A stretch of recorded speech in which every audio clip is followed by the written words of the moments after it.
माता लक्ष्मी को किस श्राप के कारण सबरी बनना पड़ा था। जय श्री कृष्ण, राधे राधे दोस्तों, जय श्री राम। आज के इस वीडियो में हम आपको बताएंगे कि किस श्राप के कारण माता लक्ष्मी को सबरी बनना पड़ा था और किसने दिया था माता लक्ष्मी को सबरी बनने का श्राप। दोस्तों, मैं उन्हीं सबरी की बात कर रही हूँ जो अपने आश्रम के बाहर बैठकर हजारों वर्षों तक भगवान श्री राम के दर्शन की प्रतीक्षा करती रही, जिसके गुरु मतंग ऋषि थे। दोस्तों, अब कथा को आरंभ करते हैं। एक समय की बात है, भगवान विष्णु जो थे वह कुछ समय के लिए अपने शेषनाग की सैया को छोड़ करके वहां से अंतर ध्यान हो जाया करते थे, कहीं चले जाया करते थे। कुछ समय के बाद में फिर लौट करके आ जाते थे। माता लक्ष्मी यह कार्य कई दिनों तक देखती रही। माता लक्ष्मी सोचती है कि पता नहीं प्रभु प्रतिदिन आते हैं और फिर आ भी जाते हैं, फिर किसी से मिलने के लिए चले जाते हैं, क्या करते हैं। अब यह जानने के लिए माता लक्ष्मी के मन में बहुत ही जिज्ञासा हुई कि हमारे स्वामी रोजाना कहाँ जाते हैं और बहुत समय तक हमसे दूर रहते हैं और फिर हमारे पास आ जाते हैं। हमें जानना चाहिए कि हमारे स्वामी जाते हैं तो कहाँ जाते हैं, और जाते हैं तो मुझको लेकर क्यों नहीं जाते हैं। ऐसा इनका कौन सा भक्त हो सकता है जिससे मिलने जाते हैं, या फिर कोई और बात है, यह मुझे जरूर ही जानना चाहिए। एक दिन माता लक्ष्मी ने भगवान नारायण से पूछा। माँ लक्ष्मी बोली, हे स्वामी प्रभु, आप रोजाना बहुत देर तक गायब हो जाते हैं, हमसे दूर चले जाते हो, हमें अकेला छोड़ जाते हो और फिर बहुत देर के बाद मेरे पास वापस आ जाते हो। आज मुझे यह बताइए कि आप कहाँ जाते हो, आपके किस काम से जाते हो। और फिर भगवान श्री हरि विष्णु ने कहा, हे देवी, मैं कहीं भी जाता हूँ, तुम्हें क्या मतलब, तुम यह हमसे क्यों पूछ रही हो। फिर माता लक्ष्मी ने कहा, हे प्रभु, यह मुझे जानना बहुत जरूरी है और जानना भी चाहिए, क्योंकि मैं तो आपकी पत्नी हूँ और पत्नी का कर्तव्य है कि वह अपने पति के बारे में जाने कि वह पति कहाँ जाता है, क्या क्या करता है, किससे मिलता है। और इसीलिए स्वामी, मैं आपसे यह सवाल कर रही हूँ और जानना चाहती हूँ कि आप कहाँ जाते हैं और किससे मिलते हैं। तब भगवान हरि ने कहा, हे देवी, मुझे भी शांति की कुछ इच्छा होती है, मैं कुछ शांति चाहता हूँ और शांति के लिए मैं यहाँ से चला जाता हूँ। फिर माता लक्ष्मी ने कहा, प्रभु, क्या आपको भी शांति की जरूरत है। भगवान विष्णु ने कहा, क्यों नहीं, मुझे भी देवी शांति की जरूरत है। फिर माता लक्ष्मी कहने लगी, हे प्रभु, आप यह कैसी बातें कर रहे हैं, आप तो जगत के पालनहार और कर्ता धर्ता हो, इस संसार को आप शांति देने वाले हो और फिर आप ही शांति की बात कर रहे हो। मुझे भी शांति की जरूरत पड़ती है। हे स्वामी, यह दुनिया जो है आपको दिन रात पूजती है, आपकी ही दिन रात तपस्या करती है, भजन करती है, पूजा करती है। क्यों करती है? शांति के लिए, और आप उन्हें शांति प्रदान करते हैं, लेकिन आपको शांति चाहिए। आज यह मैं पहली बार सुन रही हूँ। और वह शांति कहाँ आपको मिलती है, कहाँ जाते हो। फिर भगवान विष्णु ने कहा, हे देवी, वह बात आपकी समझ में सही है, मैं जगत का पालनहार हूँ, लेकिन मुझे भी शांति की जरूरत है। दोस्तों, फिर माता लक्ष्मी ने पूछा, हे प्रभु, मैं वही तो जानना चाहती हूँ कि आपको कहाँ शांति मिलती है और किसके माध्यम से मिलती है। तब भगवान विष्णु ने कहा, हे देवी, हमारे परम भक्त हमें पूजते हैं, मेरा ध्यान करते हैं, इसलिए मैं उन्हें अन्न और धन प्रदान करता हूँ और भक्तों से ही, संतों से ही मुझे शांति मिलती है। इसलिए ही मैं किसी संत के पास जाता हूँ और वहीं जाकर शांति को महसूस करता हूँ, तभी मुझे बहुत शांति मिलती है। फिर माता लक्ष्मी ने कहा, हे स्वामी, आप किस संत के पास जाते हैं। भगवान श्री हरि विष्णु ने कहा, देवी, मैं चित्रकूट में जाता हूँ और चित्रकूट में ऐसे संत हैं जो एक लंगोटी में रहते हैं, वे बहुत ही वित्त आत्मा है और मैं उन्हीं के पास में जाता हूँ, उनका सत्संग सुनता हूँ, कुछ अपनी भी कहता हूँ और कुछ उनकी भी सुनता हूँ। मुझे बहुत आनंद आता है अपने भक्तों का, संतों का सत्संग सुनते हुए। और जहाँ सत्संग होता है, जहाँ मेरे भक्त सत्संग करते हैं, चर्चाएं करते हैं, वहीं मुझे बड़ा आनंद आता है और वहीं मुझे बहुत शांति मिलती है। और इसलिए मैं उन संत के पास शांति प्राप्त करने हेतु चित्रकूट में जाता हूँ। तब माँ लक्ष्मी ने कहा, हे स्वामी, आप तो बड़े ही कपटी है, आप अकेले अकेले ही शांति के लिए चले जाते हैं और आप मुझे लेकर के नहीं जाते। मुझे भी लेकर के चला करो, मैं भी देखूंगी आपके संत, आपके भक्त कैसे हैं। मुझे भी बड़ी इच्छा होती है सत्संग सुनने की। देखिए प्रभु, आज आप अकेले नहीं जाओगे, मैं भी आपके साथ चलूंगी। प्रिय दोस्तों, फिर भगवान श्री हरि विष्णु ने कहा, हे देवी, जिस संत के पास मैं जाता हूँ वह संत जो है वह बड़ा ही अटपटा संत है। तुम उनके पास मत चलो। तुम संतों से दूर रहो, फायदा में रहोगी, क्योंकि संतों के चक्कर में मत पड़ो। यह संत जो होते हैं ना, इनका कोई भरोसा होता है, क्योंकि क्या कर बैठे क्या ना कर बैठे, इसलिए संतों से हे लक्ष्मी तुम दूर ही रहो। लेकिन दोस्तों, माता लक्ष्मी जो थी वह कहाँ मानने वाली थी। वह जिद कर बैठी और कहने लगी, नहीं प्रभु, मैं भी आपके साथ चित्रकूट में उन संत के दर्शन करने जाऊंगी और उनका सत्संग अवश्य सुनूंगी। अब भगवान विष्णु को विवश होना पड़ा। माता लक्ष्मी को साथ लेकर के वे भगवान जो थे वही चित्रकूट में उन संत जी के पास मिलने को आकाश मार्ग से होते हुए चल देते हैं।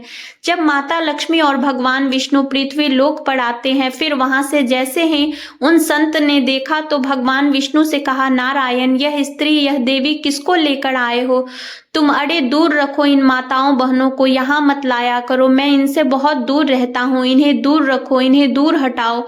इन्हें लेकर के क्यों चले आए? कौन है यह? तब भगवान विष्णु ने कहा, महाराज, यह हमारी अर्धांगिनी देवी लक्ष्मी है। यह नहीं मानी तो चली आई। वे महात्मा ने जवाब दिया, ठीक है, मेरे सामने से हटाओ, इन्हें दूर लेकर जाओ, इन्हें दूर बैठाओ।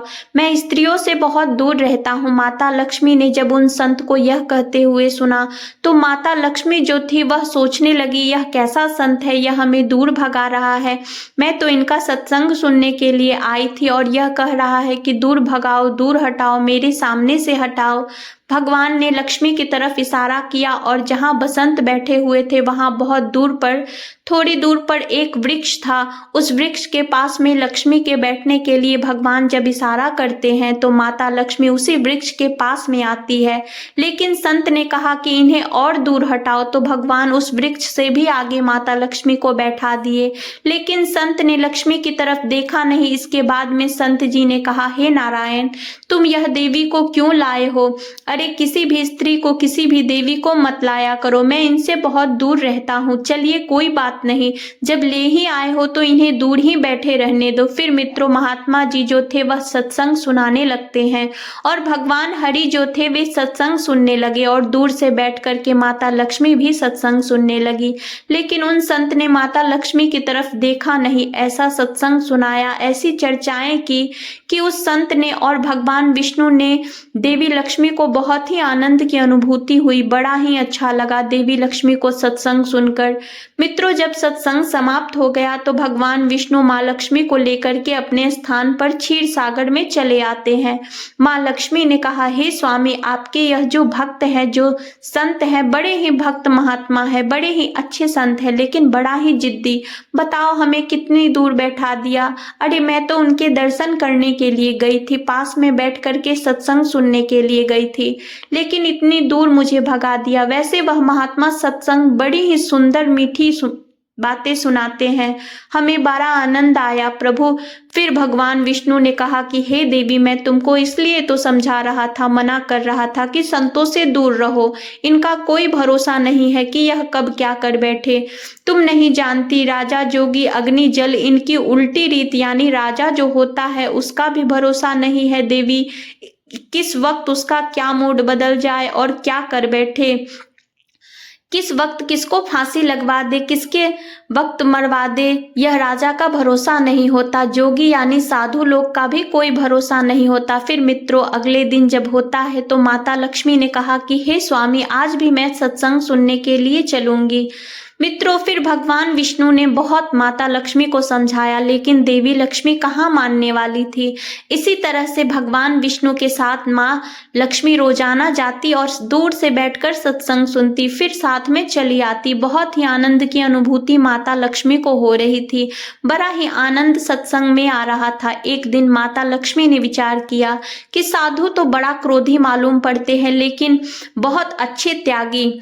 मित्रों, उन संत का त्याग देख देखकर देवी लक्ष्मी के मन में श्रद्धा उत्पन्न हो गई। कहते हैं ना कि जिस इंसान के अंदर त्याग पैदा होते हैं उन्हीं की यह संसार पूजा करने लगती है। त्याग ही सबसे बड़ी तपस्या है और इस त्याग के कारण ही संसार में सभी को समाज में सम्मान मिलता है। और उस संत की भक्ति को देखकर लक्ष्मी के अंदर हृदय में श्रद्धा उत्पन्न हो गई। फिर उन्होंने एक दिन भगवान विष्णु से कहा, हे स्वामी, साधु है तो बड़ा क्रोधी अटपटे टाइप का, लेकिन उसका त्याग देखकर मेरे अंदर एक बहुत ही अच्छी श्रद्धा उत्पन्न हो गई है। तब भगवान विष्णु ने पूछा, वह कैसे? तब देवी लक्ष्मी कहती है कि प्रभु, श्रद्धा यह हमारे अंदर उत्पन्न हो गई है कि मैं वैकुंठ में ला करके उन संत को अपने हाथों से भोजन बनाकर खिलाती हूँ। फिर जब यह भगवान विष्णु ने सुना तो कहने लगे, अरे लक्ष्मी, आप पागल हो गई हो? तुम उन संत को वैकुंठ में लाना चाहती हो और उन्हें अपने हाथों से भोजन बना करके खिलाना चाहती हो? क्या पागल हो गई हो? संत के चक्कर में ना पड़ो, इनसे दूर रहो। दूर से ही बैठ करके सत्संग सुन लो, लेकिन इन्हें अपने घर पर ना बुलाओ, इन्हें दावत ना दो। मित्रों, बात भी सच है, क्योंकि संतों का कोई नहीं होता। भगवान कहते हैं, हे देवी, राजा जोगी अग्नि जल इनकी उल्टी रीति। राजा जो होता है जोगी होता है, और जो जल होता है अग्नि होता है। इनका कोई भी भरोसा नहीं करना चाहिए। कितने वक्त यह उल्टे भाग पड़े, राजा होता है तब भी भरोसा नहीं करना चाहिए। कितने वक्त क्या मूड घूम जाए, जिसको फांसी लगवा दे, किसी को मरवा डाले। जोगी यानी जो साधु होता है उनका भी कोई भरोसा नहीं होता। थोड़ी देर में तुम्हारी सेवा से प्रसन्न हो जाए और थोड़ी ही देर में अगर धोखे से भी गलती तुमसे हो जाए तो क्रोध में आकर के श्राप भी दे डाले। इनका ऐसा कोई भरोसा नहीं होता। जल का भी कोई भरोसा नहीं होता, अग्नि का भी कोई भरोसा नहीं होता कि किधर कौन सा अपना ले, इसलिए इनसे दूर रहो। मित्रों, देवी लक्ष्मी जो थी वह कहाँ मानने वाली थी। भगवान ने लक्ष्मी को समझाने का बहुत ही प्रयास किया, लेकिन माता लक्ष्मी जो थी वह जिद पर जिद कर गई और कहने लगी, नहीं प्रभु, मैं उस संत को बहुत ही प्रसन्न हूँ, उन संत को बैकुंठ में बुलाना चाहती हूँ और अपने हाथों से भोजन बना करके खिलाना चाहती हूँ। जब माता लक्ष्मी नहीं मानी तो भगवान विष्णु कहने लगे, ठीक है, जब नहीं मानती हो तो कोई बात नहीं। अब फिर जब सत्संग सुनने के लिए अगले दिन जब होता है तो भगवान विष्णु जो थे माता लक्ष्मी को लेकर के संत के पास चित्रकूट में पहुंच जाते हैं और रोजाना की तरह सत्संग सुना और सत्संग सुनने के बाद में जब चलने के लिए हुए तो माता लक्ष्मी ने इशारा किया भगवान से। इशारे में अगर हम इन्हें कहेंगे तो यह हमारे क्रोध कर जाएंगे, हमारी बात नहीं मानेंगे, और इसलिए आप इनसे कहो बैकुंठ में आने को निमंत्रण दो। तब भगवान जो है बसंत के सामने हाथ जोड़कर के कहते हैं, महाराज, आपसे कुछ कहना चाहता हूँ, अगर आपकी आज्ञा मिल जाए। तो संत ने कहा, कहिए, क्या कहना चाहते हो? तब भगवान ने कहा, हमारी जो देवी अर्धांगिनी लक्ष्मी है वह आपके त्याग को देख कर के अंदर एक श्रद्धा उत्पन्न हो गई है। महाराज ने पूछा, कैसी श्रद्धा? तो भगवान ने कहा, वह बैकुंठ में आपको बुलाना चाहती है और आपको हाथों से भोजन बना करके खिलाना चाहती है। आपको बैकुंठ में चलना पड़ेगा। उस संत ने कहा, अरे नारायण, यह कैसी बात कर रहे हो? ऐसे में बैकुंठ में कैसे जा सकता हूँ? बिना मरे हुए व्यक्ति बैकुंठ में जा ही नहीं सकता। इसका मतलब आप हमें मारना चाहते हो? मारने की बात कर रहे हो कि मैं मर जाऊं? मैं अभी मरने वाला नहीं हूँ। मैं भजन करूंगा और बहुत सारा भजन करूंगा। मैं अभी मरूंगा नहीं, जब मरूंगा तब मरूंगा, लेकिन मरने से पहले मैं बहुत भजन करना चाहता हूँ। मैं ऐसे बैकुंठ में कैसे जा पाऊंगा? भगवान ने कहा, आप इस बात की चिंता क्यों करते हो? मैं गरुड़ को भेज दूंगा और गरुड़ जो है वह आपको यहाँ से बुलाकर ले जाएंगे और माता लक्ष्मी की भी इच्छा पूरी हो जाएगी। वह अपने हाथों से भोजन करा करके आपको खिला देगी और फिर गरुड़ के द्वारा ही आपको इसी स्थान पर छुड़वा देगी। तुम्हें मारने की बात मैं थोड़ी करता हूँ, लेकिन माता लक्ष्मी है, उनकी इच्छा पूरी कर दो। संत ने कहा, ठीक है, जब ऐसी बात है तो गरुड़ को भेज देना, मैं आऊंगा और माता लक्ष्मी की भी इच्छा पूरी करूंगा। इनके हाथों से बना हुआ प्रसाद जरूर खाऊंगा। मित्रों, फिर माता लक्ष्मी बड़ी प्रसन्न हो जाती है और इसके बाद में माता लक्ष्मी जब अपने महल में आती है तो अपने हाथों से रसोई तैयार करती है। बहुत अच्छी रसोई तैयार की, रोटियां बनाई, दाल बनाई, कढ़ी बनाई, चावल बनाए, बहुत बहुत अच्छी तरह तरीका से उन्होंने भोजन तैयार किया। फिर गरुड़ देव के द्वारा उन संतों को चित्रकूट से बैकुंठ में बुला लिया। जब वही संत बैकुंठ में पहुंचते हैं तो माता लक्ष्मी जो थी वह थोड़ा साइड में हट गई। भगवान विष्णु ने स्वागत किया, उनके चरणों को धोया और एक बड़ा ही सुंदर आसन बिछाया, उन पर संत को बैठा दिया। जब संत को सुंदर आसन पर बैठा लिया गया, इसके बाद में माता लक्ष्मी ने जो अपने हाथों से भोजन तैयार किया था उसमें चावल भी, दाल भी और सब्जी बनाई थी। अपने हाथों से बड़े ही प्रेम भाव से माता लक्ष्मी ने भोजन तैयार किया। अब मित्रों, माता लक्ष्मी जो चाहे वह ना हो जाए ऐसा तो हो ही नहीं सकता, असंभव है। माता लक्ष्मी जो चाहती है वह हो जाता है। बड़ा ही सुंदर हाथों से भोजन तैयार किया और जब संत जी के सामने परोसा गया और संत जी ने जैसे ही वह देखा तो उनके दिमाग फिर सटक गए। भगवान नारायण से कहने लगे, इसका मतलब है कि यहाँ बुलाकर हमारा अपमान किया गया। भगवान विष्णु ने पूछा, महाराज कैसा अपमान? लक्ष्मी ने इतने प्रेम से भोजन बनाया है, इसमें आपको क्या अपमान हो गया? फिर महात्मा ने जवाब दिया, यह कच्चा भोजन, अरे यह कच्चा भोजन संत नहीं खाते, मगर मुझे बुलाकर खिलाना ही था तो पका भोजन बनाना चाहिए था, लेकिन मेरे सामने कच्चा भोजन परोस दिया। अब संत को गुस्सा आ गया। मित्रों, आपको बता देते हैं कि जैसे चावल होता है, कढ़ी होती है, रोटियां होती हैं और भी सब्जी होते हैं, यह जो होता है इसे कच्चा भोजन बताया गया है। और जो पूड़ियां होती है, कचौड़ी होती है, इन्हें पक्का भोजन कहा गया है। तो महात्मा व संत जो थे वह बड़ी और जो चावल रोटी को देख करके, सब्जी को देख करके कच्चा भोजन कह रहे थे और क्रोध में आ गए। उनके दिमाग ही सटक गया और वे पका भोजन की बात कर रहे थे, पूरी और कचौड़ी के बारे में। माता लक्ष्मी ने कहा, हे महाराज, अगर कोई मुझसे गलती हो गई हो तो क्षमा करना, लेकिन यह तो मैंने बड़ा प्रेम से आपके खिलाने के लिए भोजन तैयार किया है और आप इतने क्रोध में आ गए, इसे कच्चा भोजन कह रहे हो? अरे यह तो भोजन है और मेरे हाथों से बना हुआ है। लेकिन जो संत थे उन्होंने नहीं माना और कहा, मैं ऐसा भोजन नहीं करता। अगर मुझे कराना चाहिए था तो पक्का भोजन कराना चाहिए था। मुझे तुरंत ही अपने स्थान पर भेज दीजिए, मुझे वापस भेज दीजिए, मैं ऐसा भोजन नहीं खाऊंगा। मित्रों, जब संत के मुंह से ऐसा कहते हुए लक्ष्मी ने सुना तो लक्ष्मी जो प्रेम भाव से भोजन कराना चाहती थी, उन्हें क्रोध आ जाता है और क्रोध में कहने लगी, संत जी, मैं बहुत देर से आपके क्रोध को सहन कर रही हूँ। मैंने इतनी श्रद्धा भाव से आपके लिए भोजन बनाया, आपने अन्न का अपमान किया, आपने मेरे अपमान किया, मेरे श्रद्धा भाव का अपमान किया है। इसलिए जाओ, तुम जैसे संत जाति के लिए मैं श्राप देती हूँ कि तुम जैसे संत कभी रोटी पर रोटी धर के नहीं खा पाओगे। जब यह माता लक्ष्मी ने उस संत को श्राप दे दिया और जैसे उस संत ने माता लक्ष्मी के मुंह से यह श्राप सुना, तब संत जी का गुस्सा ठंडा हो गया, खुश हो गए और कहने लगे, बहुत अच्छी बात, आपने जो श्राप दिया है वह मेरे लिए वरदान बन गया। यही तो मैं चाहता हूँ कि मैं रोटी पर रोटी धर के ना खाऊं, क्योंकि रोटी पर रोटी धर के खाने से रोगग्रस्त ही खाते हैं और मैं नहीं चाहता कि मैं संत रोटी पर रोटी धर करके खाऊं। जब रोटी पर रोटी धर के खाएंगे तो उसका मन जो है वह व्यक्ति भक्ति में नहीं लगेगा, उनका मन जो है चंचल स्वभाव का बन जाएगा। महाराज जी बड़ा प्रसन्न हो जाते हैं और उसके बाद में कहने लगते हैं, तुम्हारे श्राप को सुनकर के मुझे क्रोध तो नहीं आया, मैं बड़ा खुश हुआ, लेकिन तुमने हम जैसे संतों को श्राप दिया है। तो जाइए लक्ष्मी, हम जैसे संत भी तुम्हारे लिए श्राप देते हैं कि तुम्हें सावर कुल में जन्म लेना पड़ेगा, तुम सावर कुल की बेटी कहलाओगी, यह हमारा श्राप है। और तुमने संतों का आज अपमान किया है श्राप दे करके, और तुम्हें उन्हीं संतों के हजारों वर्ष तक सेवा करनी पड़े, तब तुम्हें कहीं भगवान श्री राम के दर्शन होंगे। उनका अंश माता सबरी थी, यानी माता लक्ष्मी को ही सावर कुल में जन्म लेना पड़ा और वही आकर के सबरी बनी। उन्होंने गुरु मंत्र लेने के बाद में भगवान श्री राम की परीक्षा हजारों वर्षों तक की थी। कहते हैं कि मतंग ऋषि को जब गुरु बनाया था, सभी ने गुरु मंत्र लेने के बाद में 1000 वर्षों तक राम की प्रतीक्षा की थी, संतों की सेवा की थी सबरी ने।